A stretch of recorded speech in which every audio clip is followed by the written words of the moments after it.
and Ederson is... Apparently, yeah. Do you expect them to stay then? Is that your desire? Players, Ederson didn't come to me and said, I want to leave, I have an offer. So if they want to leave, they will come to me. If they want to leave, they will knock my door. 8 years in the club, 6 Premier Leagues title, 3 Golden Premier League Golden Gloves, 1 treble, and 1 brutal goodbye.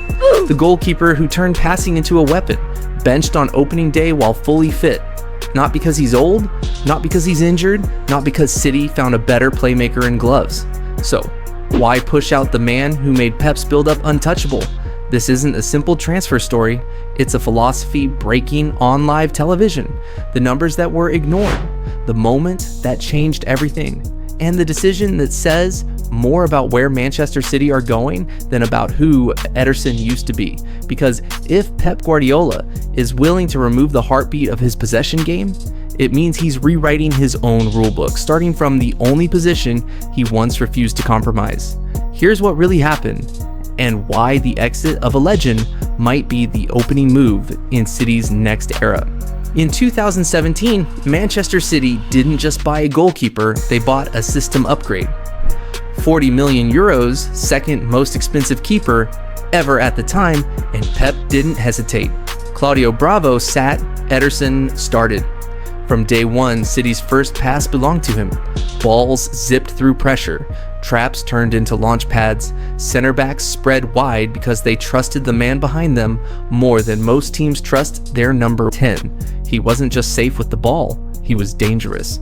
Chips into the channels, lasers through the lines, flat rockets to a winger's chest. Opponents pressed high and got punished. City didn't play out from the back, they attacked from the back. 7 Premier League assists from a goalkeeper says it all. The trophies followed like clockwork. 6 league titles, a Champions League, a treble, clean sheets, golden gloves, and a brand of football that made goal kicks feel like set plays. When City built those suffocating 20-pass sequences, Ederson was the first beat in the rhythm and the last insurance policy. He swept outside his box without panic. He demanded the ball when others would hide. He made Guardiola's ideas feel inevitable. For 8 years, Ederson wasn't a passenger in Pep's machine. He was the gearbox that made everything smooth at full speed. But even a perfect gearbox grinds when the strain hits the wrong place. And that's where the first hairline crack appeared. With his feet, Ederson made City look smarter than everyone else. But when the ball flew the other way, the numbers told a different story. Across seasons, his save volume and rate ranked low. 20th for total saves, 19th for saves per game in one campaign. Even adjusting for City's dominance, the gap with rivals was clear. In 2023 to 2024, Alisson made 26 more saves than Ederson despite playing fewer matches. For Pep, who builds football around controlling chaos, this was a red flag. You press and pass to limit danger, but when control slips, the goalkeeper must erase mistakes. If he can't, the whole structure hesitates. Defenders tighten, midfielders stop risking, and the build-up starts to look fragile. By the new season, leaving him out while fully fit sent the loudest message. The trade-off no longer worked. Then came the Club World Cup, the stage where City were supposed to look untouchable. They scored for fun, but at the back, the door stayed open. The save rate sank. 1 misread, 1 bad parry. Suddenly, a side from Saudi Arabia believed, and City were out.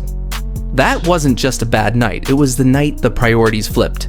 Pep's football is built to control chaos, but when chaos breaks through, you need a keeper who steals you a result. Recently, City weren't getting that. The staff meetings got blunt. Less talk about passing out from the back, more talk about reflexes, one-on-ones, late saves. The question was simple.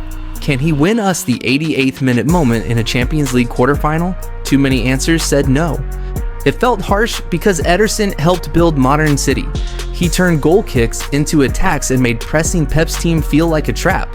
But at the very top, one thing decides tight games: the save that kills a comeback before it starts. When that goes missing, everything else looks fragile. From the outside, it looked like betrayal. Inside, it looked like a course correction. If you can't guarantee perfect control, you buy more protection. And that choice points directly to the next step. Bring in a shot stopper who turns danger into nothing, even if he's not the best passer alive, which is exactly why one name suddenly made too much sense to ignore. Gianluigi Donnarumma. doesn't need an introduction. He's the guy who turns nets into walls. Wingspan for days, reflexes that feel unfair. A calm face in penalty shootouts when everyone else looks human. Ask England in 2021. Ask anyone who stood by and stared him down from 12 yards. Pep's staff had just flipped their filters from best passer to best saver, and suddenly a 26-year-old in his prime was available. Not at fantasy mode numbers either, a real chance, the kind you miss once and regret for 5 years. Look at the profile. Long frame, explosive first step, brave in one-on-ones, and a record from the spot that tilts big nights your way. He won't ping 40-yard lasers like Ederson, but he deletes danger. In knockout football, that's the currency that buys you finals. The timing made it even louder. City had already explored a safer bridge to the future.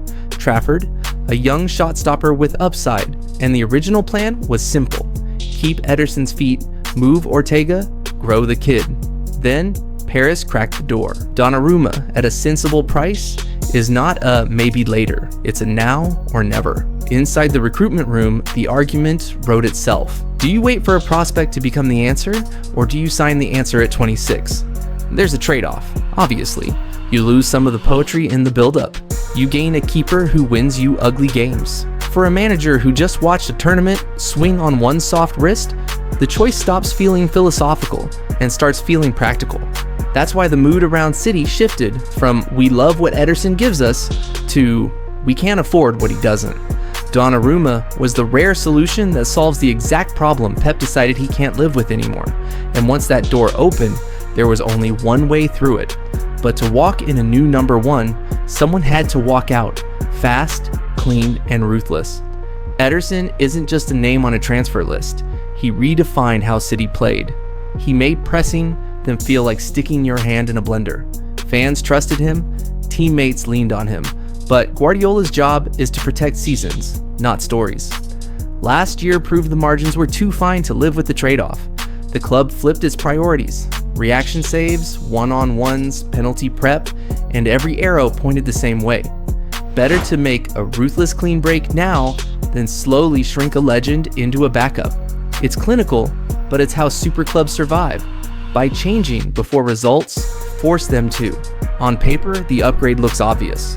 In reality, every trade-off carries risk. Donnarumma is a giant, but giants stumble. His passing is fine, not surgical. City lose the fear factor Ederson's distribution created. Opponents may press higher, daring City to go long. That shifts pressure onto Stones, Rodri, and the forwards to win second balls. Trafford, the youngster, brings talent, but also mistakes. If he's the long-term plan, City must balance development with the unforgiving demands of quarterfinal football. Most of all, identity is at stake. Ederson made pressing City feel suicidal. Without him, that aura shrinks. The news question is simple. Will City's suffocation still feel inevitable, or will rivals sense a way in? This isn't just about a goalkeeper, it's about philosophy. Pep chose certainty in defense over poetry in build-up. And maybe that makes City less pretty in Phase 1, but harder to kill in Phase 4. If Donnarumma wins them those ugly nights, the revolution looks genius. If not, the questions get louder. For now, one truth stands. Manchester City just rewrote their playbook from the back, and the next crisis, a hostile away day, a tired backline, a shot bending for the corner, will decide if this gamble builds another dynasty or breaks the one they already had. Ederson leaves as a champion who changed how a super club plays from the first touch. The next chapter asks whether City can change how a super club survives the last one. Your turn. Does a sturdier goal beat a silkier build-up in modern football? Or will City miss the one pass that made everyone else hesitate? So what do you think? Did City upgrade the moments that decide trophies? Or did they pull the thread that held the whole sweater together? Who should own the big European nights? Donnarumma's reach or Trafford's rise? Leave your estimate at the comment below. Support the channel by subscribing and turning on notifications for our next tactical report. And thank you for watching.